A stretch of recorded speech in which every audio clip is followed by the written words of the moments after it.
The morning Joel Hartley called a woman he'd met exactly twice my wife. He wasn't trying to be funny. It just came out. He'd been standing at the front desk of Callaway and Vance Architecture, where his daughter Bree had dragged him for what she called the most important meeting of my career. "Dad, please don't embarrass me." And he'd been tired. 3 nights of bad sleep, a cough that wouldn't quit, and a thermos of coffee that had gone cold somewhere between the school drop-off and the parking garage.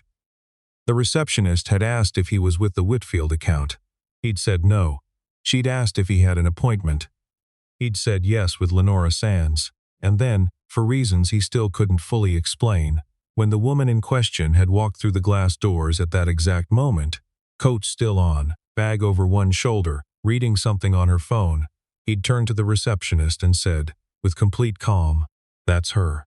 That's my wife." Lenora Sands stopped walking. She looked up from her phone, and then she did something Joel had not expected. She didn't correct him. She didn't laugh. She pressed her lips together very carefully, the way a person does when they're trying not to let something show. And she said, "Mr. Hartley, you're early." That was it. That was all she said. But her ears had gone pink. Joel was 41 years old and had not said the word wife in reference to another living woman in 4 years.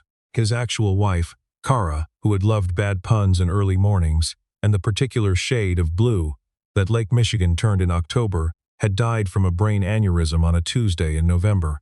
11 days before Thanksgiving, 3 weeks before their daughter's 9th birthday. The doctors said she hadn't felt anything. Joel had spent a long time trying to decide if that was supposed to make him feel better. It didn't particularly, but he kept it filed away as a fact he could return to when the nights got bad. Now he was 41 and Bree was 13, and they lived in a too-quiet house in Evanston, Illinois, and Joel worked remotely as a technical writer for a medical software company, which was exactly as interesting as it sounded. He coached Bree's soccer team on Saturdays. He made dinner every night, even when neither of them had much appetite. He called his mother on Sundays and his brother on birthdays, and he was, by most external measures, doing fine.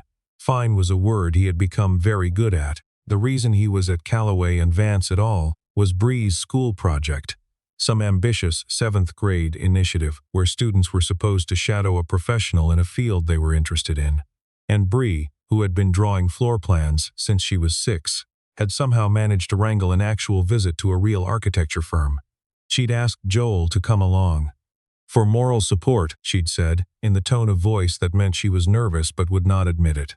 He'd said yes without thinking. He always said yes. Lenora Sands was 38 years old, and the senior project director at Callaway and Vance, which meant she managed the client relationships that kept the firm solvent, while the more visionary partners got to draw beautiful things and take the credit. She was good at this. She was good at most things she put her mind to, and she had long since stopped expecting to be thanked for it. She had also, somewhere in the last 4 years of 60-hour weeks and postponed vacations and a broken engagement that she didn't like to think about, stopped expecting much of anything that wasn't on a project timeline. That was the word her former fiancé had used when he left. Structured. He'd said it like it was a flaw. She supposed he wasn't wrong. She kept her life very organized. She had systems for everything: her email, her grocery shopping, her friendships, which she maintained with the same calendar discipline she applied to client deadlines. She did not like surprises. She did not like things that didn't fit into clearly defined categories. Joel Hartley, for the record, did not fit into any category she had. She'd met him 3 weeks earlier, briefly, at a school event where she'd been roped into speaking about careers in architecture. He'd been standing near the back of the room with a cup of punch he clearly didn't want, wearing a jacket that was slightly too formal for the occasion, and his kid, the one with the floor plans, had asked Lenora 4 questions in a row without pausing for breath. He'd looked mortified. Then he'd looked proud. Then he'd looked at Lenora with an expression she hadn't been able to read, and said, "I'm sorry, she gets going, and there's no stopping her." "Don't apologize," Lenora had said. "She's the only kid in the room who asked anything real." He'd smiled at that, not a polished smile, the kind that happens before a person has time to arrange their face. She'd thought about that smile twice in the following 3 weeks, and she wasn't proud of it. The visit was supposed to last 2 hours. Bree had questions. Bree always had questions. She asked about load-bearing walls and sustainable materials, and what software the firm used for rendering. And they should list to every answer with the focused intensity of someone taking mental notes, which she was, in a small spiral notebook she'd brought specifically for the purpose. Joel sat slightly to the side and let his daughter run the meeting, which Lenora noticed. A lot of parents would have talked over their kids, filled the silences, redirected toward what they thought sounded smart. Joel just sat there and let Bree be brilliant, and he looked genuinely delighted about it, in the way of someone who has watched this exact quality in this exact person for years and never gotten tired of it. Around the 40-minute mark, Lenora's colleague Marcus came in, officially to grab a file, unofficially to satisfy his own curiosity about why Lenora had blocked 2 hours of a Friday afternoon for a school visit. He was 44 and unsubtle and had been trying to set Lenora up with someone for the better part of 3 years. He took one look at Joel and raised his eyebrows. Lenora ignored this. "Marcus," she said, "this is Bree Hartley. She's the student I mentioned, and her father, Joel." Marcus shook Bree's hand with appropriate seriousness, then turned to Joel. "Great kid," he said. "She yours?" "All mine," Joel said. "Just the one? Just her? She's more than enough." Bree, without looking up from her notebook, said, "That's a compliment." Marcus laughed. Then he looked between Lenora and Joel with an expression Lenora recognized and did not appreciate, and said, "Well, don't let me interrupt. Lenora, I'll catch you after." After he left, Joel glanced at her sideways. "Does he do that often?" "Do what?" "Look at people like they're a situation he's trying to solve." She should have said something neutral. She should have redirected back to Bree's questions. Instead, she said, "He means well. He just thinks everyone would be happier if they were paired off." Joel considered this. Is he wrong? She didn't answer that. The 2 hours became 2.5. Lenora walked them through the studio, showed Bree the drafting tables and the model room and the archive of project photos going back to 1987. Bree stood in front of a photograph of an unfinished bridge structure for almost 4 minutes without speaking, just looking. Joel stood next to Lenora while this happened. "She does that," he said quietly. "Gets lost in something. I used to worry about it when she was little. Teachers would mention it. But I stopped worrying. Why? Because every time she comes back, she has something to say about what she saw. Something I wouldn't have noticed in 100 years.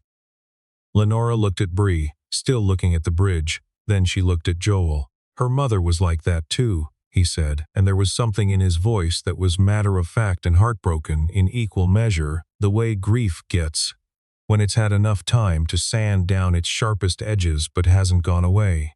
She could look at a painting for 20 minutes. I could never tell what she was seeing. But I learned to just wait.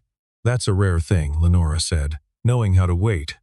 He looked at her then, directly, with that same expression she hadn't been able to read 3 weeks ago. "I've had practice," he said. She thought about that later, on the drive home and again while she was making dinner and once more before she fell asleep. The way he said it. Not sad exactly, just true. 2 weeks after the visit, Joel emailed to thank her. The email was 3 sentences long, polite, and completely unremarkable, except that he'd included a photo Bree had drawn. A detailed pencil sketch of the bridge from the archive photo, rendered from memory. Lenora looked at it for a long time. Then she wrote back, and her reply was 7 sentences, which was 4 more than she'd intended.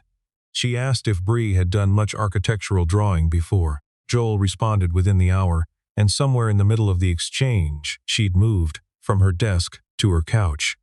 And the conversation had shifted from Bree's drawing to the particular difficulty of explaining perspective to a kid who could already see it instinctively, and from there to a genuinely interesting disagreement about whether technical skill or innate spatial sense was harder to teach. And by the time she realized, it was past 10 o'clock. She had been emailing with Joel Hartley for 2 hours. She closed her laptop and looked at the ceiling for a while. This was not something she'd been planning. The thing that nobody tells you about falling for someone when you're deep into your 30s and have already had your heart rearranged once is that it doesn't feel dramatic. It doesn't feel like anything at first. It's a warmth that you keep attributing to other causes, the weather, the good week at work, the 3rd cup of coffee, and then one day you're sitting in a meeting and someone says something that makes you think of a specific person, and you smile before you can help it, and the woman across the conference table raises an eyebrow, and you realize you're not fooling anyone. least of all yourself. Lenora's assistant, a sharp-eyed 26-year-old named Kay, noticed first. "You're different this week," Kay said, on a Wednesday morning in February. "Different how?" "Less." Kay waved a hand. "Exact." Lenora chose not to follow up on this. Joel, for his part, was not entirely sure what he was doing. He knew he liked Lenora Sands. This was not the problem. The problem was that he hadn't liked someone, in this specific, inconvenient way, in a very long time, and he'd gotten used to not having to think about it. He'd built a life that worked. It didn't need anything added to it. He told himself this regularly. Bree, naturally, saw through this immediately. "You email her a lot," she said one evening, without looking up from her homework. "She's been helpful about your project, Dad." The project ended. He didn't have a good response to this. Bree looked up then, and she had Kara's eyes, the same calm, direct quality, the same particular shade of brown that looked darker indoors and lighter in sun, and she said, "It's okay, you know." He didn't ask what she meant. He knew what she meant. He said, "I know." But knowing a thing and being ready for it are two different problems, and he was still working through the gap between them. In March, the architecture firm held a fundraiser for a local arts education nonprofit. A casual evening thing, gallery space, maybe 100 people, wine and conversation. Lenora had helped organize it and would have preferred not to attend, but that was not how fundraisers worked. She was standing near the back, managing the particular social arithmetic of talking to 3 separate people simultaneously, when she looked across the room and saw Joel Hartley. He was not supposed to be there. She hadn't told him about the event. She later found out that Marcus had mentioned it, in passing, to Bree, who had mentioned it to Joel, and Joel had looked into it and bought a ticket because the nonprofit in question did after-school programs for kids interested in design. This was exactly the kind of thing that was impossible to explain without sounding like something it was. Their eyes met across the room. He lifted his glass slightly, in greeting. She excused herself from the conversation she'd been having and walked over, and she did not think about the fact that she was doing it before she'd finished deciding to. "You came," she said. "Bree thought I should see what she might be getting into," he said. "She can't come to evening events, obviously, so I'm scouting. It's an official role, very important." There was a pause. Around them the room hummed with the comfortable noise of 100 people doing the work of being pleasant to each other. A string quartet in the corner was playing something Lenora couldn't identify. "How's the scouting going?" she asked. "Better than expected," he said, and he was looking at her when he said it, and she felt her face do something she didn't intend. She turned slightly toward the quartet to buy herself a moment. "Who is that?" she said. "The composer, Dvorak," Joel said. "American quartet. Bree's been learning it on the violin. She can do about 40 seconds of the first movement before it goes sideways." Lenora laughed, actually laughed, in the way she didn't do at work events because it wasn't the right register. Does she know she can't play it? She absolutely knows. She does it anyway. Something settled in Lenora's chest, some particular tension she'd been carrying without fully noticing. She looked at Joel and thought, "I like you," plainly and simply. The thought had no drama attached to it. It was just a fact, the way facts are sometimes. She didn't say it, but she thought he might have heard it anyway, from the way he looked at her. A month later, the thing that almost derailed everything. It started with a contract. Callaway and Vance had been negotiating with a development group called Meridian Partners for almost 6 months. A significant mixed-use project, the kind that could define the firm's next decade. The lead partner at Meridian was a man named Richard Galt, who was thorough and exacting, and had a reputation for precision that Lenora respected even when it made her work harder. What she did not know, what no one at the firm knew, was that Galt's company had quietly filed amended site documents that differed from the original agreement in 3 key areas. The changes were technical, buried in language that took a trained eye to catch, the kind of thing that would look like an oversight and function as a trap. Joel found it. He hadn't been looking. He'd been helping Bree research zoning regulations for a school assignment, and he'd stumbled across a public filing for the Meridian project while cross-referencing a city database. He'd read it twice, then a third time, and then he'd called his brother, who worked in real estate law, and asked him to look at it. His brother called back in 40 minutes and said, "Joel, where did you find this?" Joel had spent the next 2 days thinking about what to do. He did not call Lenora. He did not email. He pulled the original filing, the amended version, the intermediary correspondence that was part of public record, and he put it all together in a folder, clearly labeled, with a single page of plain language summary at the front. Then he drove to the Callaway and Vance offices on a Thursday morning, without an appointment, asked for Lenora, and when she came out to reception looking slightly startled, he handed her the folder and said, "I think you need to look at this before your next meeting with Meridian." She looked at the folder, then at him. "What is this?" "Just look at it," he said. "Take your time, I'm not in a hurry." She stood in the reception area and read the summary page. He watched her face change. Not dramatically. Lenora Sands didn't do things dramatically, but something sharpened behind her eyes, and she turned the page and read further, and when she looked up, her expression was very careful and very still. "How did you find this?" she said. "Accident," he said, "but I checked it. It's real." She looked back at the folder. "Joel, you don't have to, I'm not asking for anything. I just thought you should know." She was quiet for a moment. The receptionist was pretending to type. A phone rang somewhere deeper in the office. "You drove here," she said. It seemed like the kind of thing that shouldn't go in an email. She pressed her lips together in that way he'd seen once before, at the very beginning, when he'd said something stupid, and she'd chosen not to call him on it. But this time it wasn't restraint. It looked like something else, something that needed a moment to get sorted. "Come upstairs," she said. "I need to call our legal team." The Meridian issue took 3 weeks to resolve. Lenora didn't tell anyone outside the firm how it had come to light, and Joel didn't ask for credit. She'd asked him once, during the first week, if he wanted her to mention his name when she briefed the partners. He'd thought about it for a second and said, "No, just fix it." She had fixed it. When it was over, she called him on a Sunday morning, which was a departure from their usual emails, and said, "It's done. We renegotiated the contract." Gulp back down. "Good," Joel said. "You could have said something earlier." To the press, to anyone, why would I have done that? Some people would have leveraged it. There was a pause. Outside his kitchen window, the maple tree that Kara had planted when Bree was born was showing the first green of the year. He'd almost cut it down, once, 2 years after she died. He was glad he hadn't. "I wasn't doing it to leverage anything," he said. "I was doing it because it was the right thing and because—" He stopped. "Because what?" Lenora said quietly. He didn't answer right away. He looked at the maple tree. "Because you shouldn't have to deal with people who aren't honest," he said. "You work too hard. You deserve people who are straight with you."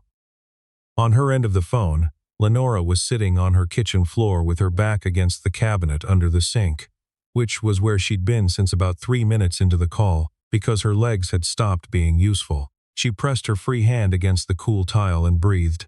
"Joel," she said. "Yeah, can I take you to dinner?" He was quiet for a moment.